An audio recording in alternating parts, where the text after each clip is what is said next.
आप सबका फिर से स्वागत है। मैं Vivek Bindra, motivation speaker, leadership consultant, business coach. आज बात करूंगा इलॉन मस्क की। इलॉन मस्क है कौन? Far sighted, futuristic, barrier free thinking रखने वाले एक South African born Canadian American business magnate है। ये इलॉन मस्क जैसे लोग सदी में दो चार ही पैदा होते हैं। लगभग 100 साल में दो चार लोग ही ऐसे पैदा होते हैं। इलॉन मस्क वो लोग हैं जो फ्यूचर को कंट्रोल करना जानते हैं, एनविजन करके। बचपन से ही 10 साल की उम्र में ही वो इतनी किताबें पढ़ लिए थे जो एक ग्रेजुएट भी नहीं पढ़ पाता। 12 साल की उम्र में घर में पड़े पड़े एक कंप्यूटर से उन्होंने एक गेम बना डाला और उस गेम को उन्होंने $500 के अंदर पहली दफा एक ऑनलाइन कंपनी को सेल कर दिया। बचपन से ही उनका ज्यादा फोकस था कि प्रॉब्लम, सबसे बड़ी प्रॉब्लम है सोल्यूशन ढूंढना। Looking for the solution is the biggest problem. वो क्या कहते थे? एक ही प्रॉब्लम है कि प्रॉब्लम नहीं है, सोल्यूशन ढूंढना बड़ी प्रॉब्लम है। तो उनकी कंपनी के अंदर अगर आके कोई ये बोल देना कि सर ये हो नहीं सकता, तो वो उसकी कंपनी में उसका आखिरी दिन होता था। वो क्या कहते थे? होगा, जरूर होगा, सोचो कैसे होगा। उनका मानना क्या है? Failure is the option. दुनिया बोलती है failure is not the option. ये मैंने पहले व्यक्ति देखे जिसका मैंने बिजनेस, एक्चुअली मैं थॉट प्रोसेस इलॉन मस्क का जानना चाहता था। आप में से कई लोगों ने कमेंट बॉक्स में लिखा ना कि इलॉन मस्क की केस स्टडी दीजिए। ये एक ऐसे व्यक्ति हैं जो मेरे लिए भी इंस्पिरेशन है। ये वो व्यक्ति हैं जो पृथ्वी के लिए जीवित रहना चाहते हैं। इन्होंने सोलर सिटी बनाई जो कि सस्टेनेबल एनर्जी क्रिएशन पे काम करती है। Solar city sustainable energy creation पे काम करती है। इन्होंने टेस्ला मोटर बनाई जो सस्टेनेबल एनर्जी कंजम्पशन पे काम करती है कि एनर्जी भी पेट्रोल डीजल का चक्कर ही खत्म हो जाए, पोल्यूशन फ्री हो जाए पृथ्वी। और electric vehicles, driverless cars. Actually paranoid व्यक्ति जो केवल हाई क्लास प्रोडक्ट बनाने पे फोकस किया। शुरू से शुरू करते हैं। आज जो कि ये पृथ्वी पे 21वें सबसे शक्तिशाली व्यक्ति माने जाते हैं, ये सेल्फ टॉट प्रोग्रामर हैं और रॉकेट साइंटिस्ट हैं। इन्होंने रॉकेट साइंस की फॉर्मल एजुकेशन नहीं ली, किताबों को पढ़ पढ़ के इन्होंने पूरे रॉकेट साइंस को समझ लिया। बचपन में किताबी कीड़े थे, किताबें पढ़ पढ़ के इन्होंने बचपन में ही एक डीप विजन, एक ऑब्सेशन, परसिस्टेंस क्रिएट कर लिया पृथ्वी को बदलने के लिए। ये कहते हैं great leader don't try to force a square peg into a round hole. वो क्या कहते हैं? स्क्वायर को राउंड में घुसाने की कोशिश नहीं करते। बुद्धिमान व्यक्ति वो है जो अपनी हाई परफॉर्मेंस टीम को बिल्ड करते हुए उनकी कोर इनर स्ट्रेंथ को पहचानता है। इसका अर्थ क्या हुआ? कभी भी मछली को पेड़ पे नहीं चढ़ाते, पेड़ पे बंदर को चढ़ाते हैं। बंदर अपने आप चढ़ जाएगा, मछली जिंदगी भर मेहनत करने पे भी नहीं चढ़ेगी। इनका मानना है कि अगर असाधारण काम कराना है टीम से तो टीम पावरफुल होनी जरूरी है। पहली बार में सही आदमी हायर करो। मीडियोकर आदमी जब उससे रिजल्ट अचीव नहीं होता तो वो ये मान लेता है रिजल्ट अचीव इसलिए नहीं हुआ क्योंकि हो नहीं सकता था। लेकिन ये बिल्कुल ऑपोजिट है। ये कहते हैं नहीं हुआ से कोई मतलब नहीं, रिजल्ट तो अचीव करना है, तरीके अलग अलग अपना लो। गोल को नहीं बदलना, तरीके बदलने हैं। गोल नहीं बदलना, स्ट्रैटेजी बदलनी है। पूरा बचपन 10-10, 12-12, 15-15 घंटे अकेले घर में बैठ के पढ़ पढ़ के इन्होंने निकाल दिए। जिंदगी भर 7 दिन काम किया, एक दिन में 15-15 घंटे काम किया। अपने आप से अनरीजनेबल, अनकॉम्प्रोमाइजेबल एक्सपेक्टेशन रखते थे। अपने आप से वो एक्सपेक्ट करते थे जो कोई नहीं कर सकता। ये क्या कहते थे? मुझे वो नहीं करना जो किया जा सकता है, मुझे वो करना है जो करना चाहिए। ये नहीं बोलते I don't expect to do what is possible, I want to do what is needed to be done। इनकी वर्ल्ड क्लास कंपनीज की लिस्ट में Zip2, X.com, PayPal, SpaceX, Tesla, solar city, hyperloop, open artificial intelligence, Neuralink, the boring company, जिनमें से SpaceX, Tesla और solar city की चर्चा और hyperloop की चर्चा पूरी दुनिया कर रही है। ये कहते थे मैं मंगल ग्रह पर लोगों को भेजूंगा, मंगल ग्रह पे जीवन चालू कर दूंगा। एक एक करके आता हूं। 95 में अपने भाई किम्बल के साथ मिलकर इन्होंने Zip2 की शुरुआत करी और ये Zip2 में इनको जल्दी ही फंडिंग भी मिल गई। शुरू में अपने पिता के पैसे से किया, बाद में एक्सटर्नल फंडिंग मिली, बोर्ड ऑफ डायरेक्टर्स बढ़ते चले गए और आगे चल के क्योंकि अभी ये यंग थे, इनका एक्सपीरियंस उतना बड़ा था नहीं, तो बोर्ड ऑफ डायरेक्टर्स ने सोचा यार ये आदमी सीईओ बनने के लायक नहीं, उसको सीईओ की पोजीशन से हटा दिया क्या। एनीवेज बाद में टेक बबल, आपको पता है सन 2000 से पहले 99 में ये फटने की कगार पे था, तो सारे बोर्ड ऑफ डायरेक्टर्स ने मिलकर सोचा इस कंपनी को बेच देते हैं। कॉम्पैक्ट को वो कंपनी बेच दी गई,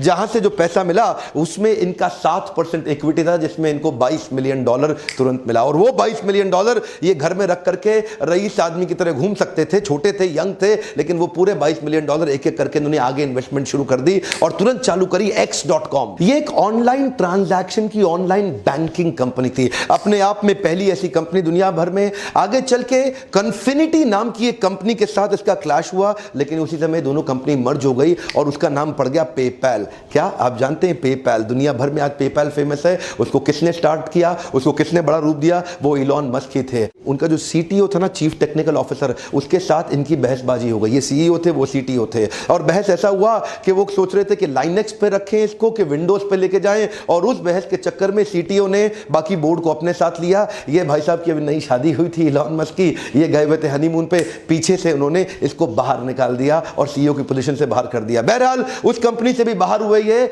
लेकिन तब बाहर होते वक्त इनका शेयर बहुत बड़ा हो चुका था। $165 मिलियन लेके बाहर निकले तो रुके नहीं। अब क्या सोचे? मुझे लगता है कि मंगल ग्रह पे जीवन होना चाहिए। ये सोचे मंगल ग्रह पे पेड़ पौधे उगाऊंगा, उसके बाद लोगों को बसाऊंगा, पूरा जीवन बसाऊंगा। ये रशिया गए। रशिया जाके उन्होंने बोला कि कुछ ऐसे रॉकेट्स का अरेंजमेंट किया जाए कि जिससे मैं मंगल ग्रह जा सकूं। उन्होंने इनको प्रपोजल दिया कि $8 मिलियन लगेगा। अब ये सोचने लगे, यार $8 मिलियन तो बहुत ज्यादा है। ये रशिया में काफी नेगोशिएट करने की कोशिश जब की तो उनके प्रोजेक्ट को रिजेक्ट कर दिया गया। ये वापस आ गए। वापस आके सोचे क्यों ना मैं ये कंपनी खुद ही बना लूं, तो पढ़ने लग गए। अपने आप पढ़ के इन्होंने अपने आप उसी समय स्पेसएक्स कंपनी फाउंड करी। जिस प्रकार हेनरी फोर्ड ने commercially viable automobile industry create करी, उससे पहले गाड़ियां बड़ी महंगी बनती थी। हेनरी फोर्ड ने उसको कमर्शियली वायबल बनाने के लिए बड़ा एक असेंबली लाइन बना दिया। बोले जैसे हेनरी फोर्ड ने उसको कमर्शियली वायबल किया, तो मैं स्पेस ट्रैवल को कमर्शियली वायबल क्यों नहीं कर सकता? $8 मिलियन तो बहुत ज्यादा है एक रॉकेट का। तो ये सोचने लगे कुछ ऐसा किया जाए कि रीयूजेबल रॉकेट तैयार किए जाएं। तो रॉकेट साइंस की इनको पढ़ाई इन्होंने फॉर्मली तो नहीं करी थी, लेकिन इससे पता चलता है कि एक आदमी नेट को खोल के या किताबों को खोल के या एनसाइक्लोपीडिया को खोल के किताबों को पढ़ के खुद भी सीख सकता है, और वो इन्होंने किया। प्राइवेट ऑर्गेनाइजेशन स्पेस ट्रैवल को रीडिजाइन कर देगा, इसका किसी को विश्वास नहीं हुआ। कोई नहीं बोला कि मैं इसकी मदद करने, कोई नहीं आया। एक्चुअली मुद्दा यह नहीं था कि रॉकेट को ऑर्बिट में पहुंचाना है। एक्चुअली मुद्दा यह था कि लो कॉस्ट में रॉकेट को ऑर्बिट में पहुंचाना है, और उसी रॉकेट को फिर वापस भी लेके आना है उसको रीयूज करने के लिए।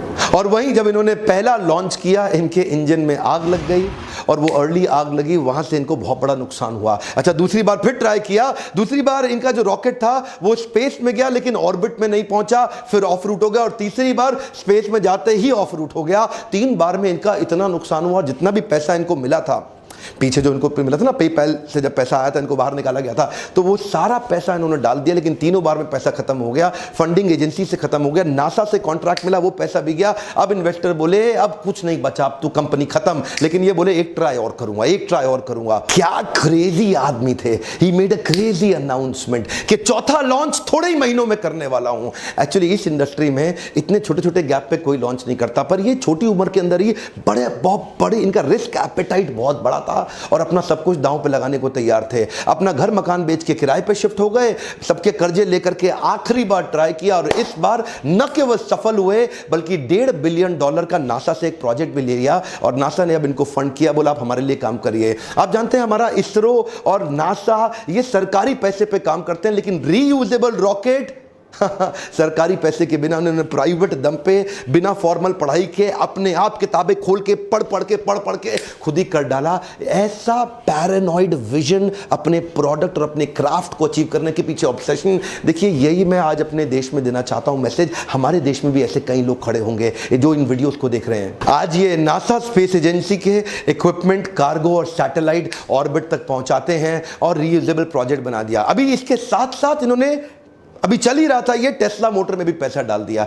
ये टेस्ला मोटर में पैसा इन्वेस्ट किए, उनकी कंपनी में घुस गए और पूरी तरह इन्वॉल्व हो गए। जल्दी ही इनको कंपनी का सीईओ भी घोषित कर दिया गया, और इन्होंने टेस्ला को लेकर के इलेक्ट्रिक व्हीकल बनाने के विजन को तैयार किया। जो पहली गाड़ी बनी वो अपनी कॉस्ट से डबल कॉस्ट पे चली गई। $1,09,000 की एक गाड़ी बनी। एक्चुअली ये सोच रहे थे शुरू में कि $50,000 में बन जाएगी, लेकिन जब बनाने लगे तो उसकी कॉस्ट डबल हो गई। गाड़ी बिकी नहीं, बिकने में बहुत दिक्कत आई। दूसरी बार कॉस्ट थोड़ी कम हुई, लेकिन तीसरे अटेम्प्ट में रीजनेबल कॉस्ट आ गई, जिससे इनकी बिक्री बहुत तेज हुई। यानी कि स्पेसएक्स में कई फेलियर आए, उससे पहले x.com में, पेपैल के टाइम पे पहले भी इनको निकाल दिया गया। उसके बाद इधर भी इन्होंने चालू किया तो इधर भी इनके कंटिन्यूअस फेलियर आते रहे। वो जो टेस्ला थी, ये जिधर जिधर गए ये क्या बोलते हैं, failure is an option. Come on, क्या फेलियर इज एन ऑप्शन, लेकिन you got to bounce back. Come on, you got to bounce back. याद रखिए, इलॉन मस्क अपने आप में केस स्टडी है, art of failing successfully. Come on, क्या art of failing successfully. आज $20 बिलियन से ज्यादा की नेटवर्थ, दुनिया के 50 सबसे पैसे वाले अरबपतियों में इनका नाम आता है। दुनिया भर में इनका इन्फ्लुएंस इतना बड़ा हो गया, भारत भी आ रहे हैं, इलेक्ट्रिक गाड़ियों को लेकर के उसकी तैयारी हो रही है। हमारे प्रधानमंत्री से इनकी मुलाकात भी हुई, और आप तो जानते भी हैं आज हमारे देश में पेट्रोल डीजल गाड़ियां हटाने की पूरी तैयारी की जा रही है, इलेक्ट्रिक व्हीकल्स लाने के लिए। ड्राइवरलेस पावरफुल गाड़ियां बना रहे हैं आज इलॉन मस्क, दुनिया भर में छा गए हैं। Futuristic, future oriented, barrier free thinking, ये जो ढक्कन लगा ना बैरियर, वही सबकी समस्या। आज एक बात कहना चाहता हूं, कुछ भी भूल जाना जिंदगी में, ये बाउंस बैक को मत भूलना, हमेशा बाउंस बैक करना। मैं हर वीडियो में बताने की कोशिश करता हूं, मेरे बाउंस बैक सीरीज के पावरफुल मोटिवेशनल इवेंट्स भी होते हैं, आप भी आइएगा। वीडियो के एंड में नीचे जाके चेक करिए, डिस्क्रिप्शन में लिंक दिया होगा, क्लिक करिए और अपनी सीट ब्लॉक करिए। आप और ट्रेनिंग करना चाहते हैं, अपनी लीडरशिप फनल में आना चाहते हैं, तो इस नंबर पे फोन करके आपको पावरफुल शक्तिशाली एंटरप्रेन्योर बनाने के कुछ ऐसे टूल्स और स्ट्रैटेजीज बनाई हैं, ऐसे फ्रेमवर्क्स तैयार किए हैं। 6 महीने का कोर्स है, आपको सफल बनाने की जिम्मेदारी मेरी। आप फोन करके अगली डेट का पता लगाइए कि ये 6 महीने का प्रोग्राम आप किस तरह से अटेंड कर सकते हैं, और आप अपने एक शक्तिशाली एंटरप्रेन्योरियल एबिलिटी को 10 गुना बड़ा कर सकते हैं। आज तो वीडियो मैंने एलॉन मस्क पे बनाया, नीचे मेरे को मैं प्रश्न में आपसे आज पूछूंगा, और किस दुनिया के पावरफुल लीडर के बारे में आप जानना चाहते हैं, जिनके बारे में मैं आपको शेयर करूं। आपको इंस्पायर करना ये मेरी जिम्मेदारी है। चैनल पे वापस आके सब्सक्राइब करना, बेल आइकन को हिट करना, दूसरों से कराना ये आपकी जिम्मेदारी है। और एक रिक्वेस्ट करना चाहता हूं, हमारे भारत में भी ऐसे पावरफुल पोटेंशियल्स हैं, लेकिन दबे हुए हैं क्योंकि बैरियर बन जाते हैं, उनको आसपास के लोग दबा देते हैं, कर नहीं पाते। घर बैठे बैठे ये फ्री वीडियोस आपको देखने को मिल रहे हैं, इतना सा काम करिए, शेयर करिए, तक कुछ क्या पता कि किसको कौन सी बात कब चिंगारी की तरह लग जाए और उसका एक जे कर्व हो जाए, उसकी ग्रोथ हो जाए। तो शेयर करिए सारे व्हाट्सएप ग्रुप्स में, हो सके तो डाउनलोड करके सबको शेयर कर दीजिए। मेरे साथ जुड़े रहने के लिए, हर बार वीडियोस को वापस आके देखने के लिए प्रेम पूर्वक आप सबका फिर से बहुत बहुत धन्यवाद।